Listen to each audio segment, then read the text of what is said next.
നമ്മുടെ ശരീരത്തിൽ കാണുന്ന ഈ ചെറിയ പാടുകൾ പോലും അവഗണിച്ചാൽ അത് പിന്നീട് വലിയ പ്രശ്നമായിട്ട് മാറാവുന്നതാണ്. സോ ഇത്തരം പ്രശ്നങ്ങൾ ഇല്ലാതിരിക്കാൻ വേണ്ടി നിങ്ങൾ ശ്രദ്ധിക്കേണ്ടത്, പലപ്പോഴും നമ്മൾ സ്കിൻ കംപ്ലൈന്റ് ഒക്കെ വരുമ്പോൾ പൊതുവെ വീട്ടിലുണ്ടായിരുന്ന പഴയ ക്രീമൊക്കെ എടുത്ത് പുരട്ടുക, അല്ലെങ്കിൽ മെഡിക്കൽ ഷോപ്പിൽ പോയിട്ട് മിക്സ്ഡ് ക്രീമൊക്കെ ഉപയോഗിക്കുകയാണ് ചെയ്യാറുള്ളത്.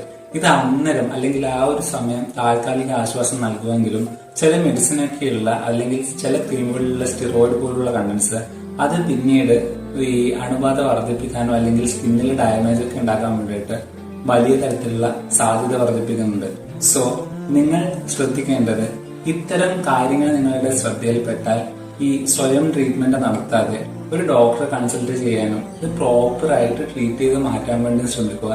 ഇതിന്റെ കൂടെ തന്നെ നിങ്ങളുടെ ജീവിതശൈലിയിൽ ഇതിനെ കണക്കായിട്ട്, അതായത് കൂടാതിരിക്കാൻ വേണ്ടിയിട്ടുള്ള വ്യത്യാസങ്ങൾ വരുത്തും കൂടി ചെയ്താൽ നിങ്ങൾക്ക് ഹോമിയോപ്പതിയിലൂടെ തന്നെ പൂർണ്ണമായിട്ടും ഇത്തരം കംപ്ലൈന്റ്, സ്കിന്നിന്റെ ഏത് കംപ്ലൈന്റ് ആയിക്കോട്ടെ, എക്സിമ, സോറിയസ് അല്ലെങ്കിൽ മറ്റു തരത്തിലുള്ള സ്കിൻ ഇറിറ്റേഷൻസ് ആയിക്കോട്ടെ, എന്ത് കംപ്ലൈന്റ് ആണെങ്കിലും നിങ്ങൾക്ക് പൂർണ്ണമായിട്ടും അതിന്റെ വേരോടെ ശരീരത്തിൽ നിന്നും പിഴുതെറിയാൻ വേണ്ടിയിട്ട് ഹോമിയോപ്പതിയിലൂടെ സാധിക്കുന്നതായിരിക്കും.